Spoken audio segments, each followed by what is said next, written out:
जब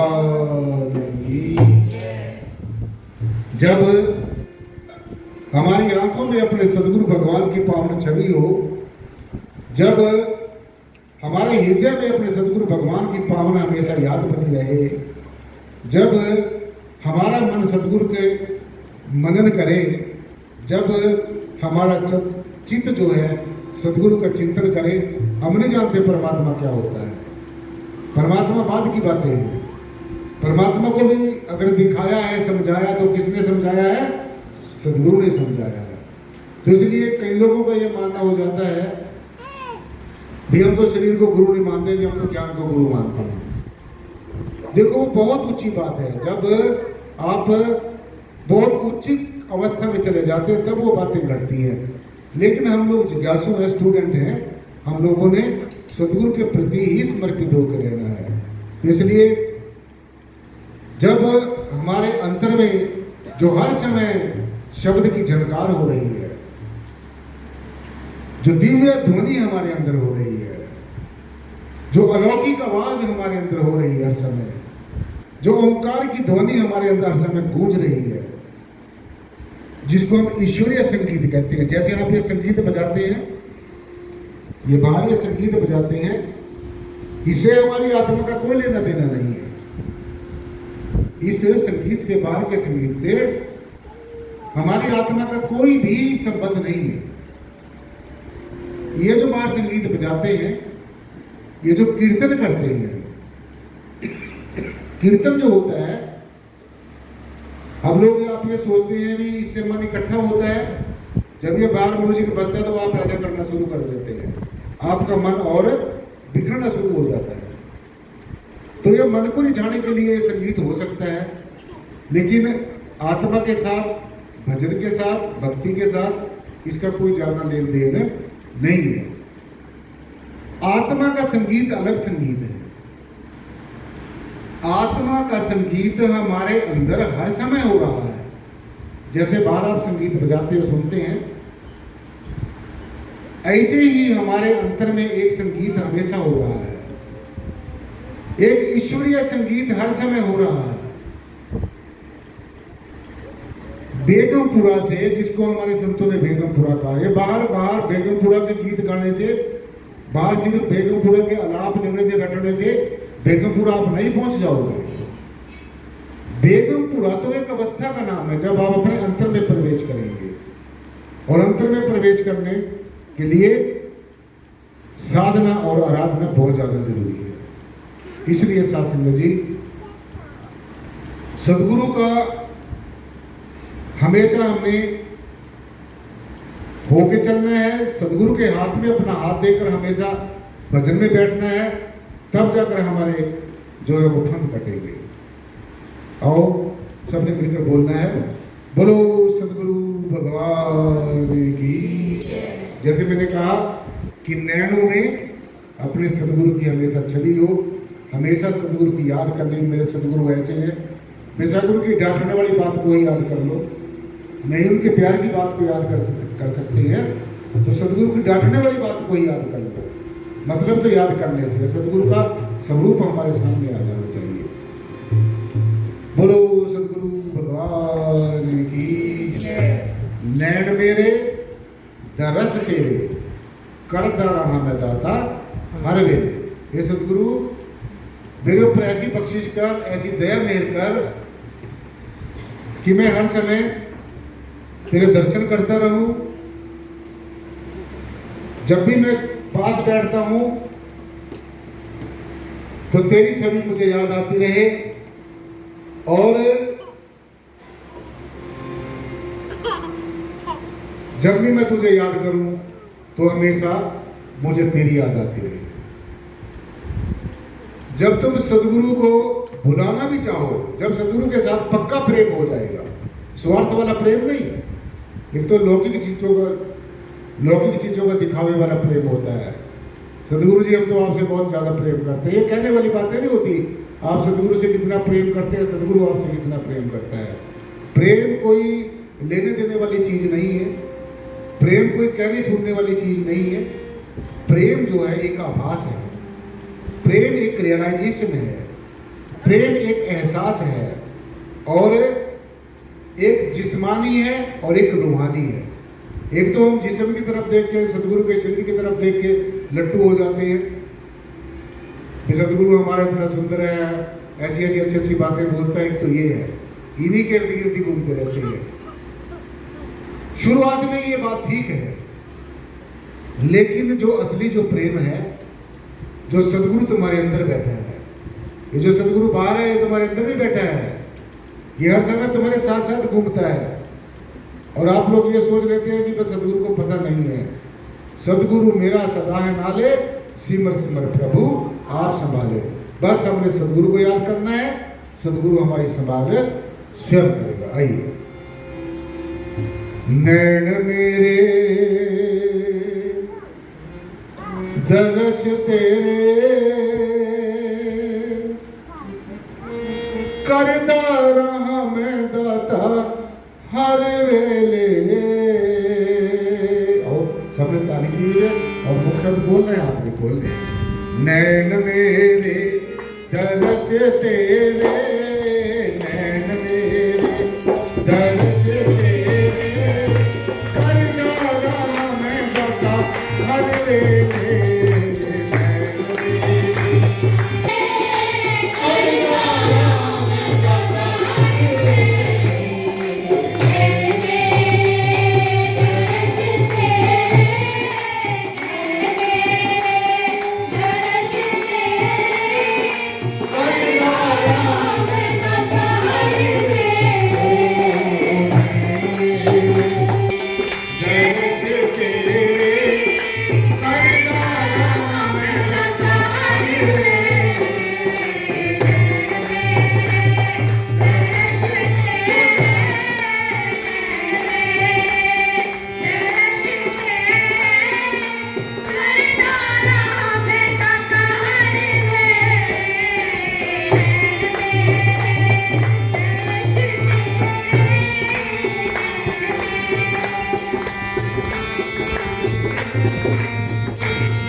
परमात्मा की खोज में लोग जगह जगह जाते हैं।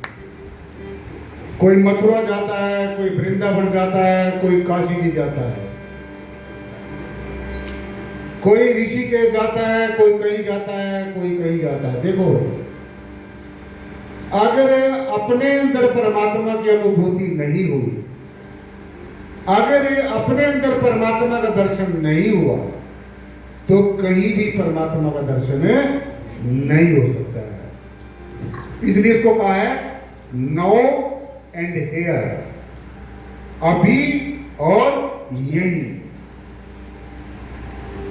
अभी और यही परमात्मा की अनुभूति दर्शन हो सकता है। इसलिए ये पंक्तियां हमें यही संदेश देती हैं, यही उपदेश देती हैं। हाँ बेटा, नैन मेरे दर्श तेरे, क्या बात है।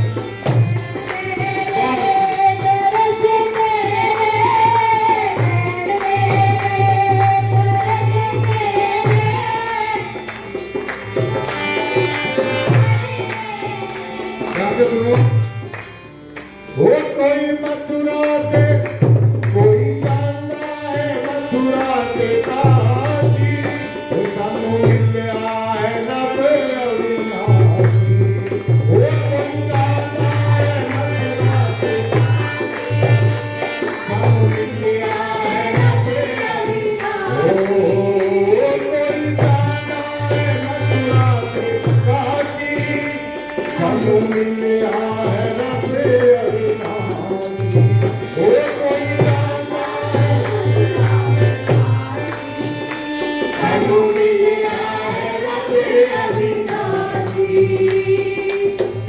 रोम रोम मेरा रोम रोम मेरा रोम रोम मेरा रोम रोम मेरा रोम रोम मेरा ओ जप नाम तेरा रोम मेरा जप नाम तेरा रोम रोम मेरा जप नाम तेरा रोम रोम मेरा जप नाम तेरा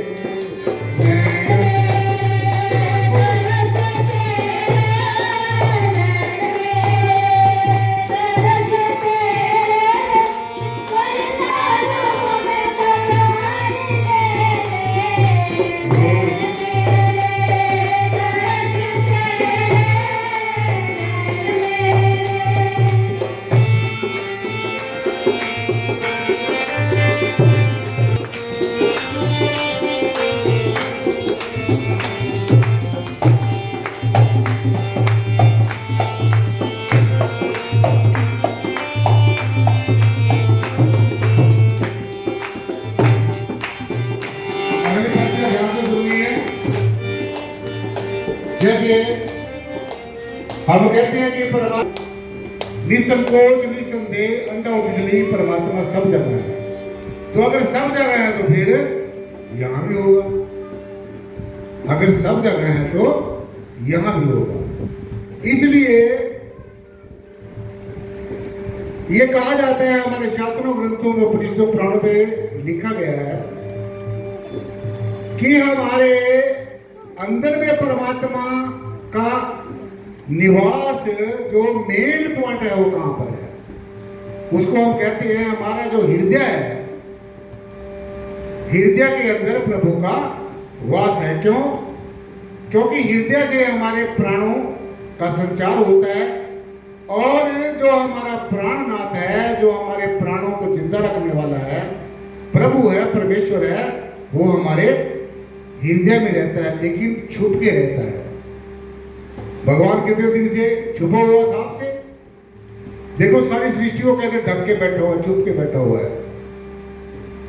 ये जो चोर है, ये इतना चोर परमात्मा है, चोरी से छुप के बैठा हुआ है। लेकिन सदगुरु कितना कृपालु और दयालु है साथ संगत जी, पूरे का पूरा नकाब जो है, सारी सृष्टि का नकाब उतार कर आपको अपने सामने दिखा दिया, दर्शा दिया। लोग तो कहते हैं आंखें बंद करके देखो, लेकिन जिसका ये आप बैनर पढ़ रहे हो निराकरण जागृति मिशन में, इस मिशन की एक विशेष खासियत है। और यही एक विशेष खासियत ही मेरे को सतगुरु श्याम से बाबा लक्ष्मण सिंह जी महाराज के शरण में खींच के ले आई। मेरे जीवन में मैं सतगुरु का ये बहुत बहुत धन्यवाद करता हूँ, परमेश्वर का शुक्रिया अदा करता हूँ कि मुझे बहुत संतों के पास बैठने का मौका मिला। कुछ ना कुछ मुझे सब संतों से कुछ ना कुछ सीखने को मौका मिला। लेकिन जो ये जो विशेष बात है, खुली आंखों से परमात्मा का दर्शन करने वाली जो बात है, ये सिर्फ और सिर्फ हमारे ही मिशन में अर्थात निराकरण जागृति मिशन में ही ये रहस्य बताया जाता है। इसलिए ये पंक्तियां हमें यही संदेश देती है, यही उपदेश है।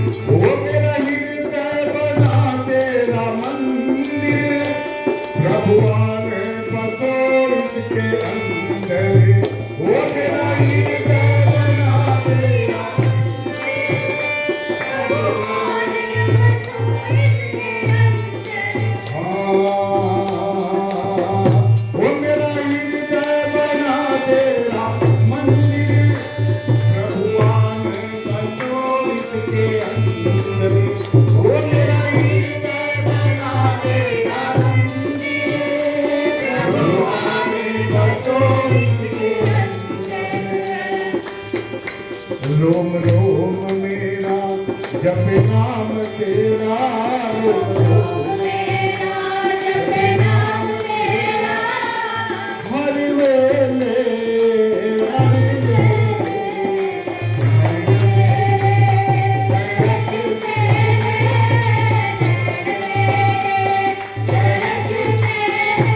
ओ परिवारा में कथा हरि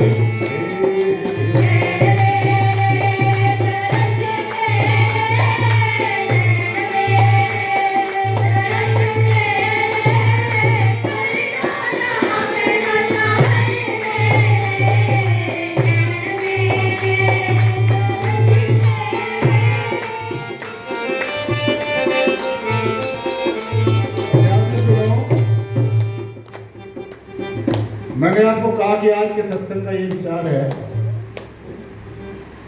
जब सदगुरु की दया मेहर हमारे ऊपर होती है तो हमारा जीवन कैसा होता है, और जब सदगुरु की कोप दृष्टि हो जाती है, सदगुरु की कोप दृष्टि भी हो जाती है, क्योंकि सदगुरु ब्रह्म का रूप भी है, विष्णु का भी है और महाकाल का रूप भी है। देवादिदेव भगवान शिव का जब तांडव करता है तो सारी सृष्टि के ऊपर त्रायमाम हो जाता है। तो ये रूप भी सदगुरु के अंदर होता है। तो इसलिए कई कर्म हमारे ऐसे होते हैं, साध संगत जी, हमारे द्वारा किए गए कई कर्म ऐसे होते हैं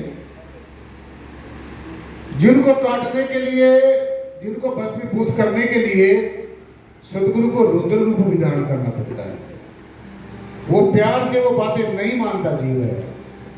तो अगर सदगुरु हमें ताड़ भी देता है, धमका भी देता है, तो हमें कभी मलाल नहीं करना चाहिए, क्योंकि हमारे कर्मों का जो जखीरा है, जो कर्मों की हमारे अंदर कलेक्शन है, जो हमने गंढी बांध के रखी हुई है, जो हमारे प्रारब्ध कर्म है, पूर्व जन्मों के कर्म है, संचित कर्म है, वर्तमान के जो अब हम कर रहे हैं, ये तीनों तरह का जो कर्मों का जो इकट्ठे हो जाता है, और जब तक ये कर्मों का जखीरा समाप्त नहीं होगा तो परमेश्वर का जो दर्शन दीदार का, मोक्ष और मुक्ति का सपना साकार नहीं होगा। इसलिए सदगुरु की दया का पात्र बनना है, सदगुरु की मेहरबानी का पात्र बनना है। जब सब सदगुरु की मेहरबानी होती है तो फिर संसार की तरफ हमारा मुख हो अपना पीठ हो जाती है, और निराकार की तरफ हमारा मुख हो जाता है, रुख हो जाता है। अब आप देखो कि आपका रुख सदगुरु की तरफ है या संसार की तरफ है। अगर संसार की तरफ है तो तुम्हारे ऊपर सदगुरु की दया नहीं है, कोप दृष्टि है। इसलिए तुम दाएं बाएं भागते हो, इस यहां से मेरे ऊपर कृपा होगी। कृपा जब भी होगी सदगुरु के माध्यम से ही होगी। सदगुरु हमारे कर्म काटने के लिए बहुत कौतक रचता है। कुछ कर्म सत्संग के माध्यम से काटता है। जब सदगुरु की दृष्टि हमारे ऊपर पड़ती है, क्योंकि मैंने बताया ना, सदगुरु के रोम रोम के अंदर शब्द प्रकट होता है। सदगुरु बोलता है तो ब्रह्म बोलता है। सदगुरु जब हमारी तरफ देखता है तो उसकी दया दृष्टि हमारी तरफ देखती है, और सदगुरु जब कोई वचन करता है उसके कहे गए वचन हमारे कानों के माध्यम से अंतर्गत प्रवेश करते हैं। इसलिए जब सदगुरु की कोप दृष्टि होती है, जब खिंचाई सदगुरु करता है, जब देवादिदेव भगवान शिव का रूप धारण करता है, तो फिर जो ज्ञान का आपके डोरा पिटते फिरते हो, ये मुझे ज्ञान हो गया, मुझे इतने दिन से ज्ञान लिए तो हो गए, इससे कोई फर्क नहीं पड़ता। ये एक ऐसी दौड़ है जिसमें कोशिश करके जो काफी दिनों से भाग रहे हैं इस दौड़ में, वो पीछे रह जाते हैं। मंजिल के वो नजदीक पहुंच जाते हैं, लेकिन वो सोच लेते हैं बस अब तो मंजिल ये रह गई है, अब तो मैं अपने पहुंच ही जाऊंगा। और जो उसको ये दिखते हैं दूर से भी, अभी जो दूर से भागे हो जा रहे हैं मंजिल की तरफ, वो सोचते हैं ये तो मेरे से भी बहुत दूर है, मैं तो बहुत नजदीक हूं। जो इंसान रेलवे स्टेशन के पास रहता है उसकी गाड़ी हमेशा छूट जाती है, क्योंकि उसको ये होता है 5-7 मिनट में मैं पहुंच जाऊंगा। और जो दूर से आता है वो आधा घंटा पहले जाके बैठ जाता है। तो इसलिए जो जितना चीज हमारे नजदीक हो जाती है तो उतनी हम लोग उसकी कदर नहीं करते, और जितनी वो चीज दूर हो जाती है तो फिर हमें उसकी दूरी का एहसास होता है कि देखो ये मेरे से दूर चला गया, मैंने इसकी जीते सी कदर नहीं की। तो फिर हमारे अंदर पछताने से सिवाय हमारे पास फिर कुछ नहीं रह जाता। इसलिए खंड ब्रह्मंड पलटे पर सदगुरु वचन कभी ना पलटे। ये सदगुरु के वचन ही है। हम लोग ऐसे आप यहाँ पर ये वचन सुनने के लिए आते हैं, और मैं भी कोशिश करता हूँ मैं आपको अच्छे से अच्छा ऐसा दरबार से कुछ ना कुछ अच्छी सीख दे के यहाँ से भेजूँ। तो लास्ट की पंक्तियाँ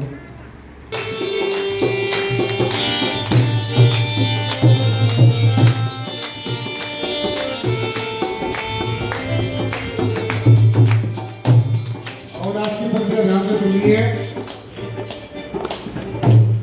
सदगुरु भी मिल गया और पूरा सदगुरु मिला है। गुरु पूरा, ज्ञान पूरा, निराकार भी पूरा है। ये सच बात है। सतपुरुष जिन विवेकया सतगुरु किसका नाम। हर एक इंसान सदगुरु नहीं हो सकता, हर एक गुरु सदगुरु नहीं हो सकता। गुरु में और सदगुरु में क्या फर्क होता है? गुरु हमें कोई हुनर सिखाता है, कोई मंत्र जाप सिखा देता है, वेदों शास्त्रों को पढ़ना सिखा देता है, कोई रिद्धि सिद्धि करामात का ज्ञान दे देता है, कोई विद्या कला सिखा देता है। यानी कि गुरु हमें कोई गुण दे देता है, इसको हम गुरु कहते हैं। अब सदगुरु कौन होता है? सतपुरुष जिन जानिया सतगुरु तिसका नाम। ध्यान से सुनो। देखो एक तो पुरुष होता है, जैसे हम और आप एक आम पुरुष है, आम आदमी है। जब सदगुरु दया करता है पुरुष से क्या बना देता है? महापुरुष बना देता है। बना देता है ना, आप कहते हैं महापुरुष कहकर बुलाते हैं। एक पुरुष होता है, फिर महापुरुष बन जाता है, फिर वो महापुरुष बनकर सतपुरुष के पास चला जाता है। यानी कि सतपुरुष का मायने परमात्मा। सतपुरुष जो सच्चा पुरुष है, जो अकाल पुरुष है, जो अकाल मूर्त है, जिसकी कोई मूर्त नहीं है, जो रंग रूप आकार से परे है। अब जैसे ये खंड ब्रह्मांड में बसा हुआ और बसा हुआ, ये रोम रोम में बसा हुआ, जैसी प्रियतम निर्गुण निराकार सर्वाधार विश्वाधार परम तत्व। इसका कोई रंग नहीं है, रूप नहीं है, आकार नहीं है। ये अग्नि से जलता नहीं है, पानी से गलता नहीं है, हवा से उड़ता नहीं है, और अस्त्र शस्त्र से कटता नहीं है। ये कौन है? ये सतपुरुष है, ये परमात्मा है, ये परम तत्व है। और इसी को ही कहा गया अर्जुन, जो मुझे तत्व से जानता है, जो मुझे निर्गुण और निराकार रूप से जानता है, जो मुझे सर्वाधार रूप से जानता है, जो मुझे निराधार रूप से जानता है, जो मुझे सब कुछ अपना मानता है, मैं उसके अंदर हूं और वो मेरे अंदर है। और ऐसा ज्ञानवान महापुरुष ही मोक्ष और मुक्ति का अधिकारी होता है। ऐसा ज्ञानवान महापुरुष ही अंततः मुझे उपलब्ध होता है, मुझे प्राप्त होता है। इसके अलावा जो भूतों प्रेतों की पूजा करता है, ये जो ऐसे वाले होते हैं, ऐसे वाले कौन होते हैं? यहाँ पर सिर घुमाने वाले। ये जो देवी देवता तो बहुत दूर की बात है, जो भूतों प्रेतों को देवी देवता मान के पूछते रहते हैं। अब जो जिसको पूछेगा, जिसका ध्यान करेगा, वैसा ही होगा। तो इसलिए कहा कि जो भूतों प्रेतों की पूजा करता है वो दुर्गति को प्राप्त होता है, जो देवी देवताओं की पूजा करता है वो देवगति को प्राप्त होता है, और जो मुझ निर्गुण निराकार सर्वाधार विश्वाधार परम तत्व को तत्व से जानता है और मुझे अपना सर्वस्व मानता है, सर्वे सर्वा मानता है, सब कुछ मानता है, मुझसे श्रेष्ठ किसी को नहीं मानता है, वो मुझ में है और मैं उसमें। इसलिए जिसके ऊपर सदगुरु की दया होती है, फिर सदगुरु को, अगर आप ये भी सोचोगे सदगुरु भगवान तो भाई स्वामी जी तो डांट देते हैं क्लास में, तो जितना मैं डांटूंगा तुम्हें उतना ही याद आऊंगा। ये याद करके देख लेना, जितना डांटूंगा उतना ही याद आऊंगा। और जब सदगुरु से सच्चा प्रेम होता है, प्यार होता है, आत्मिक प्रेम होता है, तो आप सदगुरु को कितना भी बुलाने की कोशिश करो, कई बार ये भी करेंगे ले भी हमने तो भजन भी नहीं करना है, क्या मिला मुझे भजन करके, मैंने भजन भी नहीं करना, लेकिन सदगुरु फिर भी उसके याद आएगा। नहीं भी याद करेंगे तब भी याद आता रहेगा। तो अगर हमारी स्थिति ऐसी है कि हम सदगुरु को याद भी न करना चाहें फिर भी याद आ रहा है, तो इसका मतलब समझना चाहिए आपका सदगुरु के प्रति सच्चा प्यार है। याद करके एक याद किया तो वो भी क्या याद करना है, याद तो वो होता है जो हर समय याद आता रहे, याद करने की जरूरत भी ना पड़े। तो ये सच्चे प्रेम की अनुभूति है। जिसको याद करने से हमारी आंखों में आंसू आने शुरू हो जाएंगे, जिसको याद करने से प्रेम की अश्रुधारा हमारे आंखों से बहनी शुरू हो जाएगी, जिसके याद करने से हमारे मन में ऐसे वैराग्य आना शुरू हो जाए कि कब मैं अपने सदगुरु भगवान का दर्शन कर लूं। सुनिए चलिए साथ संगत जी, ये मैं आपको सच जानना से सुन, ये मैं बनावटी बातें नहीं बता रहा हूं आपको। नवदा भक्ति जो हमारे शास्त्रों ग्रंथों में बताई गई है, सबसे श्रेष्ठ सबसे उत्तम जो भक्ति है वो क्या है, प्रेम भक्ति। कौन सी भक्ति है, प्रेम भक्ति, गुरु भक्ति। सो प्रेम भक्ति से श्रेष्ठ कोई भी भक्ति नहीं। प्रेम भक्ति क्या होती है, प्रेम भक्ति में कोई टंट घंट करने की जरूरत नहीं है, नथिंग टू डू, कुछ भी करने की जरूरत नहीं है, बस अपने सदगुरु के प्रति मन से, वचन से, कर्म से समर्पित होकर सदगुरु को पुकारना है। तो लास्ट की पंक्तियां यही संदेश देती है, हे सदगुरु अब मेरे ऊपर ऐसी कृपा कर, मैं तेरे वचनों के ऊपर चलता रहूं और तू मुझे हर समय याद आता रहे। तो इसलिए साथ संगत जी वो हमेशा याद रखने चाहिए। तेरे वचना ते चलदा रहा,